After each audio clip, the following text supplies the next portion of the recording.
Komisi Pemberantasan Korupsi menahan mantan Menteri Agama Yakut Holil Komas dalam kasus dugaan korupsi kuota haji 2024.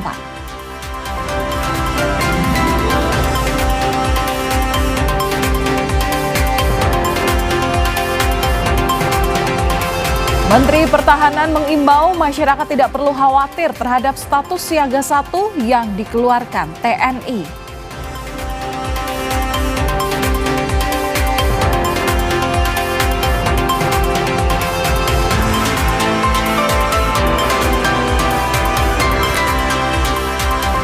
Iran ancam Amerika Serikat dan Israel serangan terhadap infrastruktur energinya akan memicu lonjakan harga minyak global melampaui $200 per barel.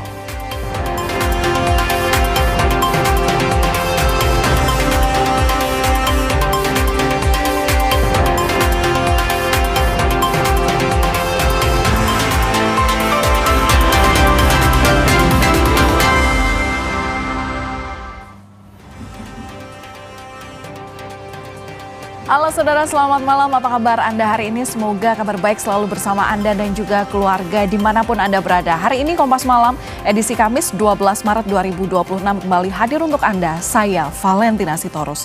Kita ke informasi pertama, saudara. Iran kembali merilis rekaman peluncuran rudal dalam operasi serangan True Promise 4. Dalam peluncuran rudal gelombang ke-40 ini, Iran meluncurkan rudal balistik berat.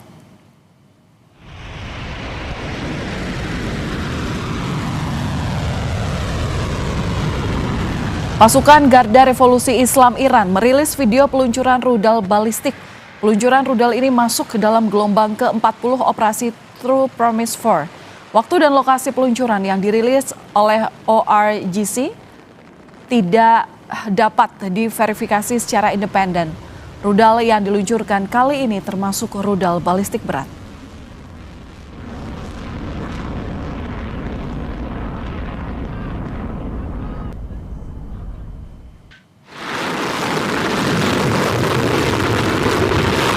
Sebelumnya, Korps Garda Revolusi Islam Iran (IRGC) merilis rekaman peluncuran serangan rudal gelombang ke-39 dan 40. Serangan dalam Operation True Promise 4 dilakukan siang dan malam. Media Iran mengutip IRGC bahwa operasi terbaru ini dilakukan untuk memperingati pejuang Iran, termasuk Kepala Staf Angkatan Bersenjata Iran.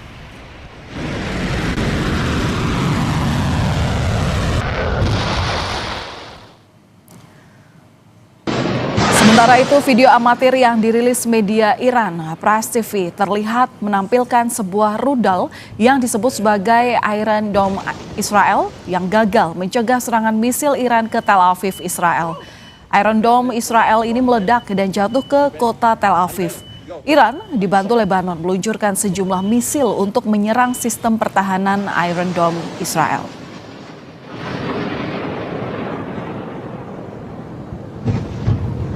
Okay.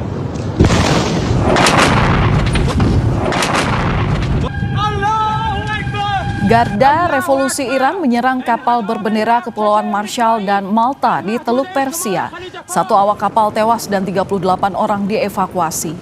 Imbas kejadian tersebut, Irak menutup operasi pelabuhan minyak usai 2 kapal tanker asing terkena serangan mematikan.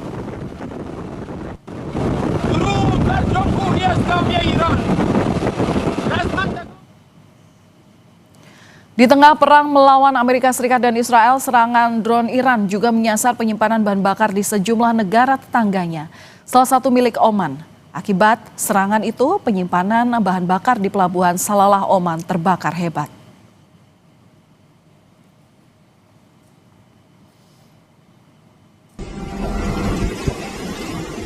Detik-detik serangan drone gempur penyimpanan minyak Oman terekam pekerja di sekitar lokasi pelabuhan Salalah.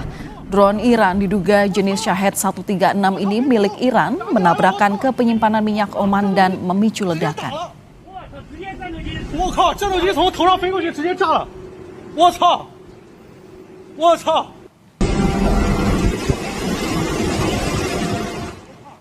Sementara itu, Amerika Serikat mengklaim serangan yang berhasil menghancurkan pesawat Iran dalam rekaman video yang dirilis hari ini.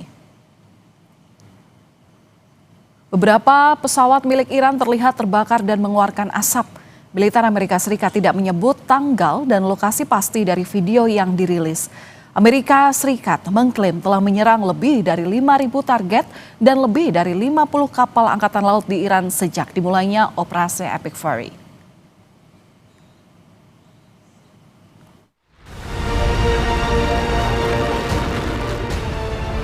Hampir 2 pekan berlangsung, perang Iran melawan Amerika Serikat dan Israel. Tetapi belum ada tanda-tanda perang akan mereda. Saling balas serangan menyasar titik-titik strategis. Berupaya menembus jantung pertahanan musuh. Saling serang meluas ke negara-negara di Teluk. Salah satunya serangan drone Iran yang menyasar penyimpanan bahan bakar, salah satunya milik Oman di Pelabuhan Salalah. Meski telah digempur habis-habisan, Iran terus melancarkan serangan balasan hingga memblokade Selat Hormuz.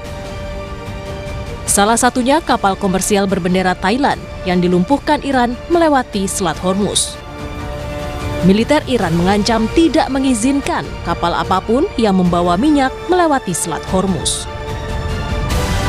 مسلح جمهوری اسلامی ایران به دلیل در دست داشتن ابتکار در تنگه هرمز نیازی به بستن آن تنگه ندارند و بسته شدن تنگه هرمز به دلیل شرایطی است که آمریکا و صهیونیست‌ها بر کشورهای جهان تحمیل کردند و البته پرقدرت تکرار می‌کنیم هرگز اجازه نمی‌دهیم حتی 1 لیتر نفت به نفع آمریکا و صهیونیست‌ها و شرکای آنها از تنگه هرمز عبور کند و هر شناوری که شناور و یا محموله نفتی آن برای آمریکا و رژیم صهیونیستی و شرکای متخاصم آنها باشد هدف مشروع ما خواهد بود.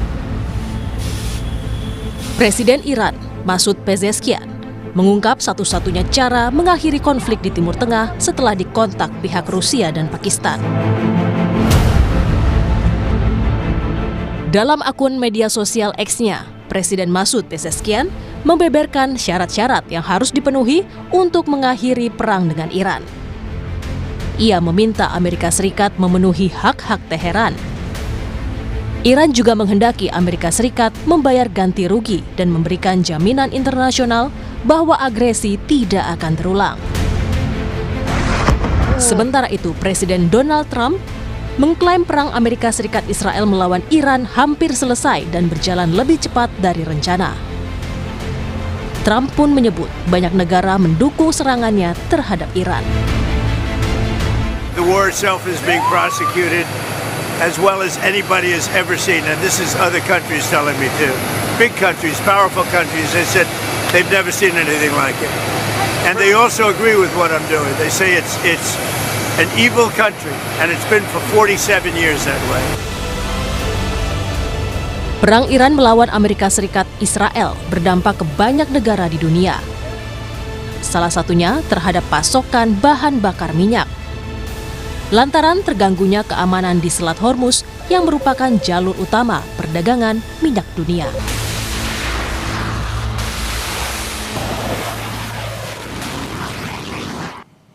Dan saudara, untuk membahas strategi Iran untuk menekan Amerika Serikat Israel sudah bersama kami pakar strategi Pusat Pengkajian dan Penerapan Angkatan Udara atau PPAU sekaligus alumni US Air War College, Marsma Purnawirawan Agung Sasongkojati. Selamat malam Pak Agung, apa kabar? Kabar baik, selamat malam. Ya, selamat malam. Pak Agung, menurut Anda apa kartu as yang dimiliki Iran untuk menekan Amerika Serikat Israel dalam perang yang hampir 2 pekan ini terjadi? Kartu as Iran adalah kekuatan rudal dan kekuatan drone-nya yang sampai sekarang masih relatif utuh. Tidak semua dihancurkan, masih cukup banyak yang bisa diluncurkan setiap hari berupa paket serangan, dan sekarang sudah ke-40 ya. Jadi dalam 2 minggu kira-kira setiap hari ada 2, 3, sampai 4 serangan yang dilaksanakan. Paket serangan maksudnya begini, mereka menyerang tidak hanya 1 rudal balistik, tapi mungkin 1, 2 rudal balistik, ada model lama, ada model baru, dan ditambah juga dengan meluncurkan drone yang digunakan untuk saturasi. Saturasi itu membuat langit di skop radar pertahanan udaranya Israel ataupun negara tetangga yang diserang cukup banyak, sehingga mereka kesulitan ataupun terlalu banyak harus dihandle sehingga akhirnya bisa diterobos oleh rudal pamungkasnya yang menghantam sasaran yang dituju. Dan juga mereka beberapa sasaran tidak dilindungi dengan baik seperti dilihat tadi, menggunakan drone cukup untuk menghancurkan atau menyerang tangki-tangki minyak atau kilang-kilang minyak yang terdapat di negara Teluk. Kenapa mereka menyerang? Karena kemarin terakhir Amerika itu hanya mengizinkan Israel untuk menyerang 3 titik di Teheran, tapi Israel tetap menyerang 30 titik minyak, maksudnya tangki minyak, sehingga akhirnya Teheran kekurangan minyak dan mengakibatkan kemarahan besar di rakyat kepada Amerika Serikat. Dan ini yang membuat seperti ada berita bahwa Amerika Serikat sangat tidak berkenan dengan tindakan Israel karena memang terlarang untuk merusak instalasi untuk publik seperti minyak, listrik dan lain sebagainya, atau untuk plan untuk desalinasi untuk membuat air laut menjadi air tawar, itu nggak bisa. Nah, karena itu Iran sudah mengatakan bahwa dia akan membalas, dan membalasnya tidak saja ke Israel tapi membalasnya ke negara-negara Teluk samping yang menerima pasukan ataupun pesawat atau kapal Amerika. Ya, Pak Agung, ini kan serangan dilakukan dari jalur darat, kemudian juga menyasar kapal-kapal yang ada di kelautan gitu kan, melalui udara. Nah, tapi ini kan Amerika Serikat akan invasi darat begitu. Nah, kalau ini terjadi, apa ini akan jadi pukulan telak bagi Iran? Invasi darat sampai sekarang belum ada informasi besar, itu hanya wacana. Karena invasi darat itu memerlukan waktu lama, minimal 9 bulan untuk mengumpulkan pasukan yang cukup untuk mengalahkan Iran. Dan itu pun juga mengumpulkannya di mana? Karena setiap tempat yang bisa untuk mengumpulkan pasukan, baik di negara tetangga yang tidak bersabar dengan Iran, tetapi itu tidak banyak yang berani untuk menampung. Dan kalaupun menampung pasukan, di mana? Di Irak, itu dalam jangkauan daripada rudal-rudal Iran. Jadi menurut saya itu tidak rencana untuk pasukan darat itu sangat tidak bisa diterapkan karena tidak menguntungkan Amerika. Dan untuk apa? Orang ini masalahnya hanya masalah nuklir yang di stop dan Iran sudah setuju, kemudian masalah dan lain sebagainya, itu kan semua juga tahu bahwa sebetulnya yang dituju ini bukan untuk kemampuan Iran untuk menghancurkan, tetapi adalah untuk mengganti rezim. Dan karena sudah gagal untuk mengganti rezim, setelah sekian 2 minggu serangan dan rezim tidak berganti, dan akan tidak berganti terus kelihatannya, dan serangan balik dari Iran terus merusak, kan sudah berhasil. Serangan balik Iran sudah menghabisi semua pangkalan Amerika, darat, laut, udara di negara Teluk, dan juga Israel sudah menerima pembalasan, yaitu sudah sekarang lebih mudah bagi rudal Iran masuk ke Israel karena praktis penangkis udaranya sudah terbatas hanya tempat-tempat strategis. Banyak tempat yang tidak terlalu terlindungi dan kelihatan bisa kita lihat di televisi betapa sudah banyak saksi mata dan sudah tidak bisa lagi media ditutup. Dan sekarang media sudah menceritakan betapa banyak kehancuran yang terjadi di daerah-daerah atau di sasaran-sasaran di Israel. Dan ini sekarang pilihannya berhenti. Kalau tidak berhenti, berarti ikut agenda Israel yang ingin perang berkepanjangan. Tapi untungnya apa untuk Amerika?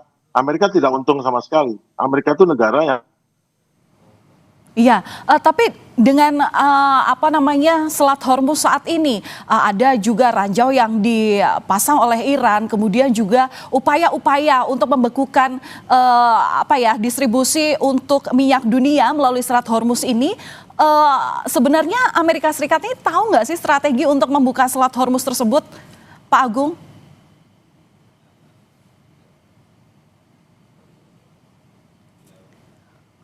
Masih kami upayakan untuk mencoba menghubungi Pak Agung. Di sisi lain ada kemungkinan Pak Agung mengalami gangguan komunikasi. Sayang sekali tidak dapat melanjutkan dengan obrolan ini. Terima kasih sebelumnya. Memang untuk saat ini peperangan memang masih belum tahu kapan akan berakhirnya dan siapa kira-kira yang akan memenangkan pertempuran ini, tapi yang jelas dinamikanya terjadi dan nanti kami akan coba kembali menghubungi Pak Agung. Terima kasih Pak Agung. Saudara, sebelumnya kami akan kembali usai jeda, tapi ini ada informasi untuk Anda mengenai Menteri Pertahanan Syafri Samsudin yang mengimbau masyarakat tidak perlu khawatir terhadap status siaga 1 yang dikeluarkan oleh TNI.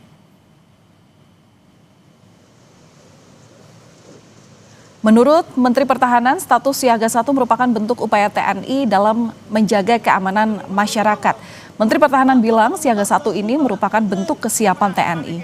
Menhan bilang keputusan penetapan siaga 1 berdasarkan pertimbangan geostrategis tidak ada pengaruhnya secara geopolitik maupun geoekonomi. Siaga 1 itu bahasa prajurit, ya. Tapi orang bisa mengartikan dalam bahasa politik. Jadi siaga 1 itu dia harus selalu mengikuti perkembangan, baik itu yang ada di global, regional, maupun di nasional. Jadi kesiapan yang dilakukan dari kita itu tidak ada pengaruhnya secara geopolitik. Tidak ada pengaruhnya terhadap geoekonomi. Tetapi kesiagaan yang kita lakukan ini adalah bagian dari geostrategi. Jadi masyarakat tidak perlu khawatir. Justru sebetulnya yang dibutuhkan masyarakat itu adalah aman dan nyaman. Kita kembali ke konflik Iran, saudara. Sementara itu Amerika Serikat mengklaim serangan yang berhasil menghancurkan pesawat Iran. Dalam rekaman video yang dirilis hari ini, beberapa pesawat milik Iran terlihat terbakar dan mengeluarkan asap. Militer Amerika Serikat tidak menyebut tanggal dan lokasi pasti dari video yang dirilis. Amerika Serikat mengklaim telah menyerang lebih dari 5.000 target dan lebih dari 50 kapal angkatan laut di Iran sejak dimulainya operasi Epic Fury. Kami masih kembali terhubung dengan pakar strategi Pusat Pengkajian dan Penerapan Angkatan Udara atau PPAU, Marsma Purnawirawan Agung Sasongko Jati. Pak Agung, sudah bisa mendengar suara saya? Iya Pak Agung, ini kan dalam perang ini, terutama dalam tertutupnya Selat Hormuz, pasti ada hal-hal yang yang istilahnya ini menjadikan Iran sebagai ancaman untuk seluruh negara. Nah, sebenarnya dengan penutupan dari Selat Hormuz ini, termasuk juga pemasangan ranjau di Selat Hormuz ini, apakah sebenarnya Amerika Serikat Israel ini tahu strategi dalam membuka Selat Hormuz itu sendiri?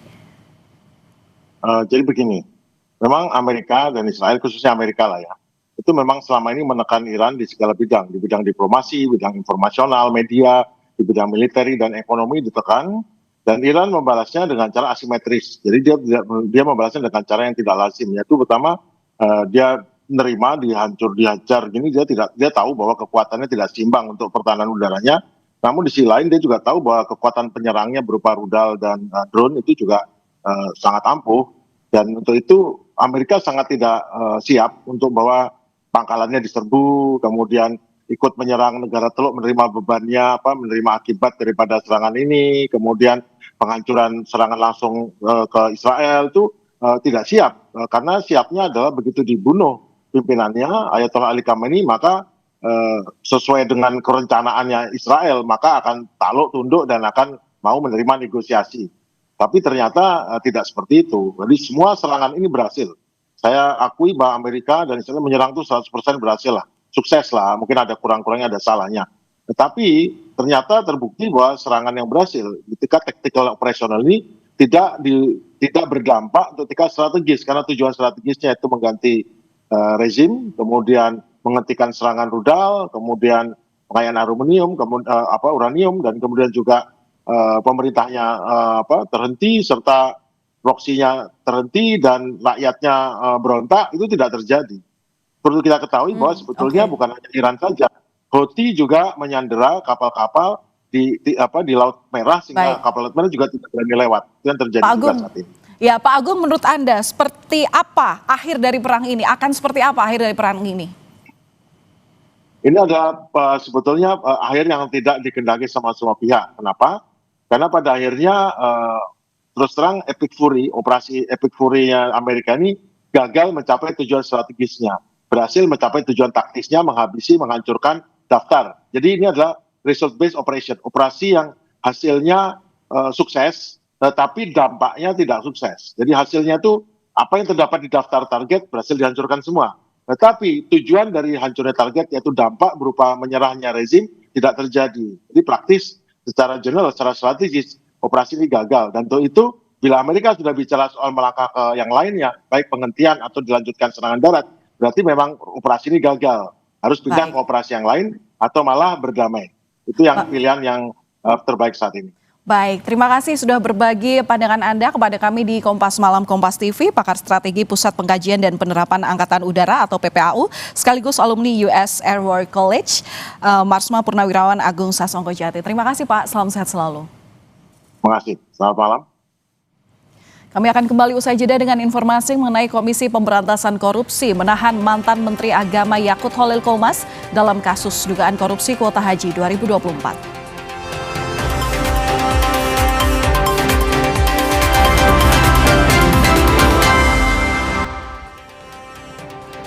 Saudara, Komisi Pemberantasan Korupsi menahan mantan Menteri Agama Yakut Khalil Qomas dalam kasus dugaan korupsi kuota haji 2023-2024. Usai diperiksa sebagai tersangka sejak Kamis siang, mantan Menteri Agama Yakut Khalil Qomas ditahan KPK. Yakut langsung dibawa tim KPK menuju rutan KPK. Yakut ditetapkan sebagai tersangka dalam kasus dugaan korupsi kuota haji pada tahun 2023-2024.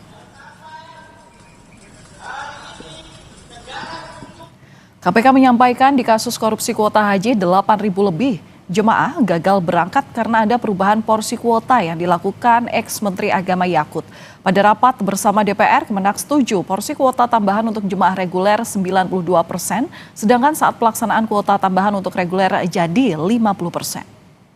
Pembagian kuota tambahan pada akhirnya menjadi 50% hingga penyelenggaraan kuota haji tambahan sebanyak 8.400 yang seharusnya sesuai undang-undang itu haji reguler, itu berubah menjadi haji khusus. Ya, jadi ada kerugian secara bagi para jemaah haji khususnya jemaah haji yang reguler, seharusnya kalau dibagi sesuai dengan undang-undang ada 8.400 orang jamaah haji reguler tahun 2024 yang seharusnya berangkat pada tahun itu menjadi tidak berangkat.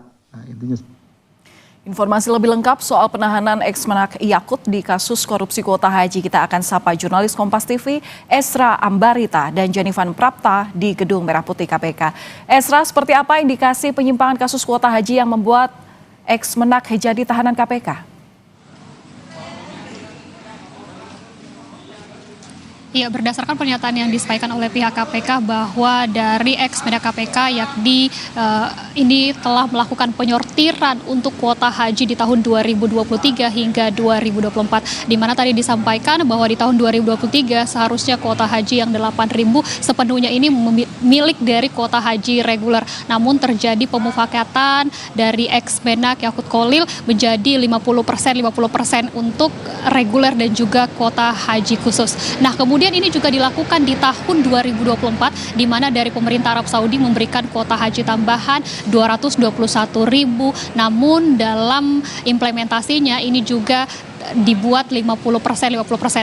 Padahal kalau berdasarkan dari rapat dengan Komisi 8 DPR, ini siogianya harusnya persentasenya 92% dan juga 8% untuk kuota haji khusus dan 92% untuk reguler. Atas dasar tersebutlah dari pihak KPK kemudian menetapkan dari ex-Menak Yakut Khalil sebagai tersangka dalam kasus kuota haji 2023-2024. Nah, selain itu juga ada satu tersangka lagi yakni Gus Alex, ini juga yang merupakan staf khusus dari Yakut Khalil, namun disampaikan bahwa belum dilakukan penahanan seperti Yakut Khalil selama 20 hari ke depan dikarenakan masih dilakukan pemeriksaan lebih lanjut. Kemudian tadi disampaikan mengapa prosesnya terbilang lama, karena hendak dikumpulkan juga dokumen dan bukti-bukti perkara sehingga bisa melakukan proses hukum lebih lanjut untuk tersangka lainnya. Valen. Melaporkan langsung dari Gedung Merah Putih KPK Jakarta, Esra Ambarita. Terima kasih atas laporan Anda. Informasi lain, Saudara, Iran ancam Amerika Serikat dan Israel bahwa serangan terhadap infrastruktur energinya akan memicu lonjakan harga minyak melampaui $200 per barel. Hal ini disampaikan oleh juru bicara Markas Besar Hatam Al-Anbiya Iran, Ibrahim Zolfagari, menanggapi serangan yang menargetkan infrastruktur Iran. Iran menyatakan kelanjutan perang akan mendorong harga minyak melebihi $200 Amerika Serikat per barel. دولت‌های کشورهای اسلامی انتظار می‌رود هرچه سریعتر آمریکای جنایتکار و رژیم وحشی صهیونیستی را از چنین اقدامات بزدلانه ضد بشری برحذر دارند تا شعله‌های آتش و جنگ بیش از این گسترش نیابد. در غیر این صورت اقدامات مشابهی در منطقه صورت خواهد گرفت و اگر تحمل نفت بیش از بشکه‌ای $200 را دارید این بازی را ادامه دهید. Konflik Timur Tengah memicu gangguan pada suplai dan kenaikan harga minyak dunia. Sejumlah negara mulai ancang-ancang dengan langkah penghematan energi di wilayahnya. Di Filipina, pemerintah Filipina memberlakukan sistem kerja 4 hari dalam seminggu di sejumlah kantor cabang eksekutif mulai 9 Maret 2026. Kebijakan ini bagian dari upaya untuk menghemat energi dan mengurangi konsumsi BBM. Pemerintah Filipina juga membatasi perjalanan dinas pejabat, pengurangan konsumsi listrik dan bahan bakar hingga 20% bagi lembaga pemerintah. Thailand juga menerapkan kebijakan hemat energi dampak perang dari Timur Tengah. Pemerintah Thailand mewajibkan aparatur sipil bekerja dari rumah atau work from home hingga aturan hemat energi. Pemerintah Thailand juga meminta para pejabat untuk menghindari perjalanan dinas ke luar negeri.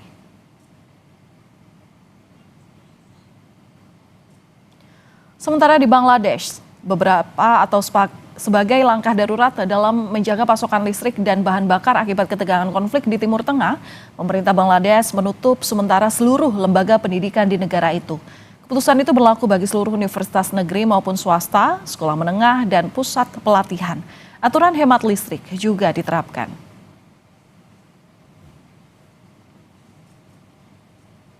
Timur Tengah pemanas, Iran dipastikan tidak akan berpartisipasi dalam Piala Dunia 2026.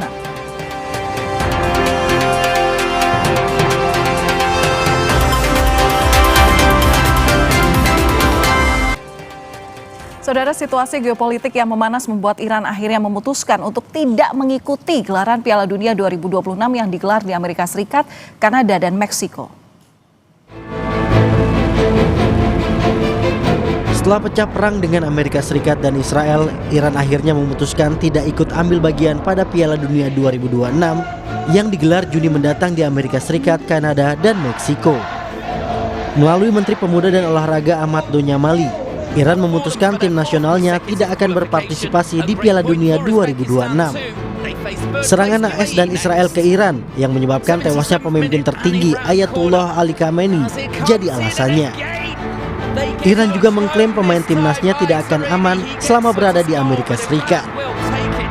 حکومت در واقع فاسد اومده رهبر ما رو ترور کرده ما به هر صورت شرایط حضورم برای جام جهانی نداریم. بچه‌ها ما اصلا امنیت ندارن و ضمن اینکه این شرایط اصلا وجود نداره با توجه به اعمال خبیثانه‌ای که در مورد ایران کردن ظرف 8-9 ماه 2 تا جنگ رو ما تحمیل دادن، چند هزار از مردم ما رو کشتن اینا، بنابراین به شهادت رسوندن، بنابراین قطعا ما امکان همچین حضوری رو به اصطلاح نداریم. Sebelumnya, Presiden FIFA Gianni Infantino memberi garansi keamanan untuk timnas Iran. Melalui akun Instagram pribadinya, Infantino mengaku sudah berbicara dengan Presiden Amerika Serikat Donald Trump. Selama diskusi tersebut, Presiden Trump menegaskan kembali bahwa timnas Iran disambut baik untuk berkompetisi dalam turnamen di Amerika Serikat tersebut, ujar Infantino dalam unggahan di Instagram pribadinya. Iran yang sudah dipastikan lolos ke Piala Dunia tergabung di grup G bersama Belgia, Mesir, dan Selandia Baru. Semua laga Iran dimainkan di Amerika Serikat, yakni di Los Angeles dan Seattle. Iran lolos setelah melewati serangkaian babak kualifikasi dari putaran 2 hingga akhirnya berhasil memastikan lolos usai menjuarai grup A di putaran ketiga kualifikasi zona Asia. Untuk membahas lebih dalam terkait mundurnya Iran dari Piala Dunia, kita akan bahas bersama analis sepak bola, ada Ihsan Mahar. Bung Ihsan, selamat malam. Selamat malam. Selamat datang di studio Kompas TV. Bung Ihsan, jadi ini kan Iran mundur dari Piala Dunia. Pernahkah kasus ini terjadi sebelumnya? Iya, kalau presiden seperti yang dilakukan Iran, apalagi ini kan dia sudah jauh, sudah lolos dan juga sudah drawing kemarin, jadi sudah ada penetapan grup.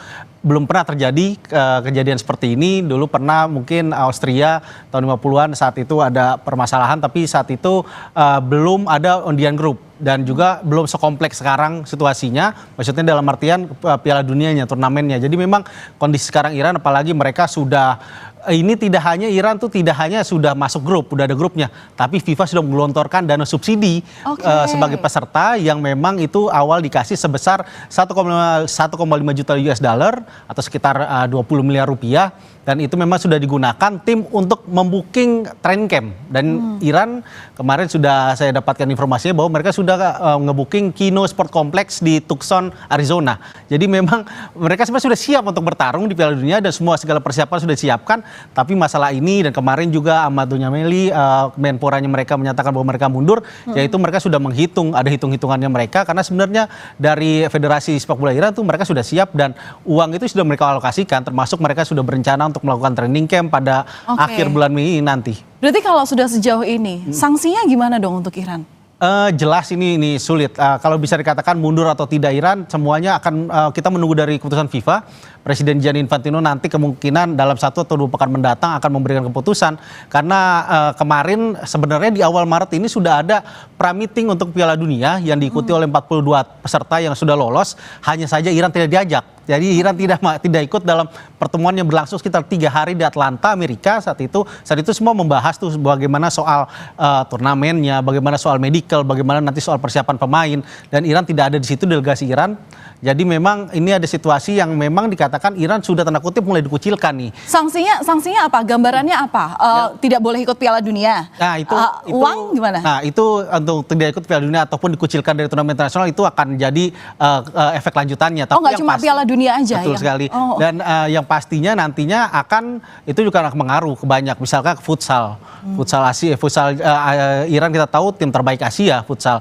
Timnas putrinya juga kena, bahkan klub-klub Iran yang bisa dikatakan salah satu raksasa di Asia juga tidak bisa ikut minimal di Liga Champions Elite misalnya seperti itu. Dan kalau soal dendanya sangat besar, bahkan Iran itu sesuai dengan regulasi Piala Dunia 2026 di pasal ke-6 itu memang ada aturan bagaimana ada situasi kahar atau force major untuk tidak ikut gitu kan, dan di 6 ayat 2 itu ada cost klasifikasinya dan di situ ada denda minimal 300.000 US dollar seandainya Iran mundur sekarang atau sebelum 30 hari dari kick off atau laga pembuka. Jadi setelah itu akan kena denda 600.000 atau hampir 10 miliar. Jadi memang denda itu sangat besar sekali. Itu belum dihitung tadi ada 1,5 juta US dollar plus juga ada dana partisipasi yang jumlahnya itu sekitar 9 juta US dollar bagi tim yang setidaknya lolos dan bermain di fase grup.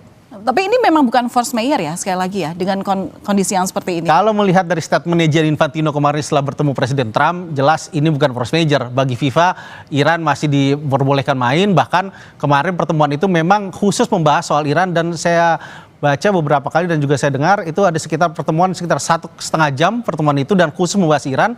Dan dalam pertemuan itu ya meski sebelumnya minggu lalu Presiden Trump menyebut bahwa dia tidak peduli ada Iran, tapi kemarin dia memberikan kejaminan bahwa Iran ikut. Tapi harus dipastikan Valen bahwa bermain 2 kali di Los Angeles, dan kita tahu Los Angeles itu adalah tanda kutip jadi lokasi yang anti dengan Trump, dan itu membuat dalam beberapa tahun terakhir ini aparat ICE yang kita tahu jadi kontroversi di Amerika itu paling banyak ada di negara bagian Los Angeles, dan Iran akan bermain di situ. Jadi akan kelihatan berbagai macam ancaman yang bisa dirasakan oleh skuad Iran nantinya seandainya mereka ngotot dan tetap main di Piala Dunia.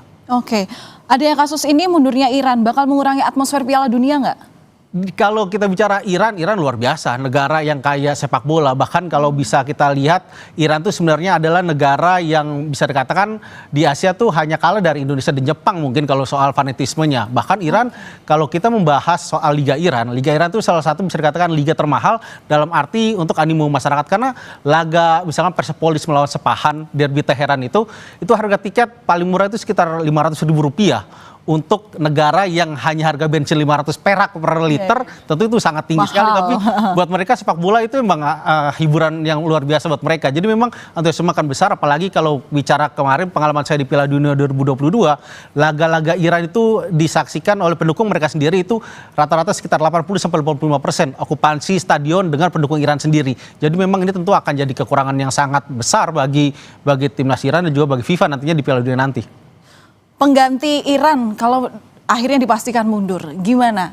Siapa yang akan mengisi? Mungkinkah Indonesia jadi tim baru? Hak prerogatif sebenarnya ada di FIFA. Kalau kita bicara dengan regulasi, tentu Irak seandainya itu paling dekat karena Irak lolos ke playoff Dan di bawahnya Irak ada Uni Emirat Arab dan ada Oman yang dari kualifikasi putaran kelima kemarin lebih baik dari kita. Tapi semuanya balik ke Presiden FIFA Gianni Infantino. Dia yang punya hak prerogatif untuk menunjuk kira-kira siapa yang lolos, karena perhitungannya itu nggak cuma hasil kualifikasi kemarin, tapi banyak pertimbangan, termasuk pertimbangan komersil. Dan dengan sinyal Presiden Gianni Infantino hari ini nge-post unggahan tentang Indonesia, ya kita punya harapan. Ada harapan lah setidaknya. Oh ya, jadi meskipun sudah drawing, mungkin ada peserta baru. Masih mungkin ada peserta baru, seandainya kalau benar-benar Iran dengan segala konsekuensinya mereka tetap ngotot untuk mundur. Oke, jadi penasaran ya, nanti Piala Dunia akan berlangsung Juni, apa proses sebelum Juni yang akan terjadi di dunia ini, terutama dari berkaitan dengan sepak bola di jelang Piala Dunia 2026. Terima kasih Bung Ihsan Mahar, analis sepak bola, sudah berbagi analisanya kepada kami di Kompas Malam Kompas TV. Salam sehat selalu, salam olahraga. Saudara, kami akan kembali usai jeda dengan informasi mengenai militer Amerika Serikat mengklaim menghancurkan 16 kapal Iran yang disebut memasang ranjau laut di Selat Hormuz.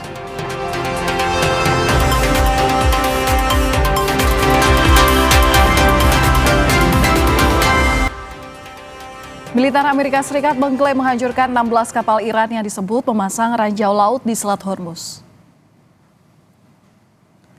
Sebelumnya, Teheran menyebut akan memblokir minyak di kawasan tersebut dan tidak akan mengizinkan 1 liter minyak pun dikirimkan untuk musuh.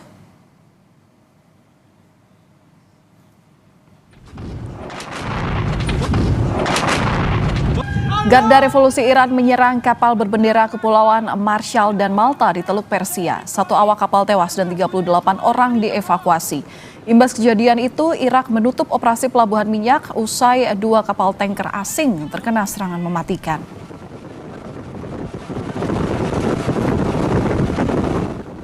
Sementara itu, video amatir yang dirilis media Iran Press TV terlihat menampilkan sebuah rudal yang disebut sebagai Iron Dome Israel yang gagal mencegah serangan misil Iran ke Tel Aviv, Israel. Iron Dome Israel ini meledak dan jatuh ke kota Tel Aviv. Iran dibantu Lebanon dalam meluncurkan sejumlah misil untuk menyerang sistem pertahanan Iron Dome Israel.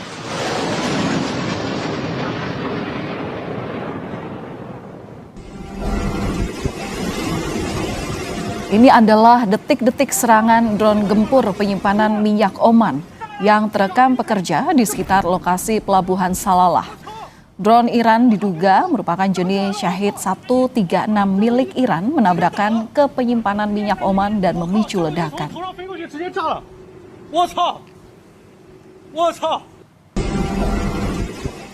Sementara itu, Amerika Serikat mengklaim serangan yang berhasil menghancurkan pesawat Iran dalam rekaman video yang dirilis hari ini. Beberapa pesawat milik Iran terlihat terbakar dan mengeluarkan asap. Militer Amerika Serikat tidak menyebut tanggal dan lokasi pasti dari video yang dirilis.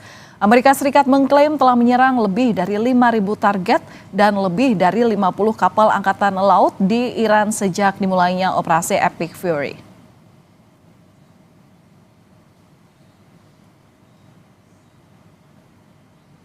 Wakil Presiden Gibran Rakabuming Raka merespons pertemuan Rismon dengan Presiden ke-7 Republik Indonesia Joko Widodo di Solo.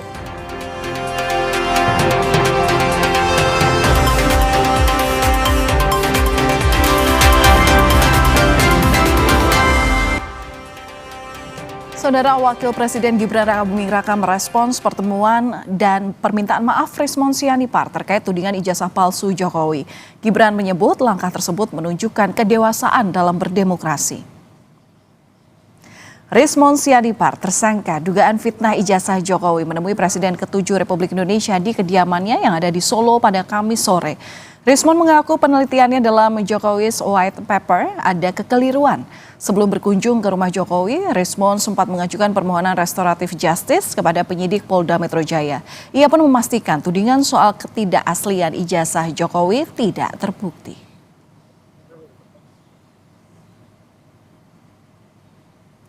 Melalui keterangan tertulis yang dikeluarkan Biro Pers, Media, dan Informasi, Wakil Presiden menyampaikan bulan Ramadan adalah bulan yang sangat baik untuk saling memaafkan dan kembali merajut tali persaudaraan. Wapres Republik Indonesia juga menghargai pernyataan dan sikap Saudara Rismon yang telah menyampaikan klarifikasi serta kesediaannya untuk meninjau kembali pernyataan yang sebelumnya disampaikan kepada publik. Langkah tersebut menunjukkan kedewasaan dalam berdemokrasi. Informasi lain, KPK menahan mantan Menteri Agama Yakut Holil Qomas dalam kasus dugaan korupsi kuota haji 2023-2024. Usai diperiksa sebagai tersangka sejak Kamis siang, mantan Menteri Agama Yakut Holil Qomas ditahan KPK. Yakut langsung dibawa tim KPK menuju rutan KPK. Yakut ditetapkan sebagai tersangka dalam kasus dugaan korupsi kuota haji pada tahun 2023-2024.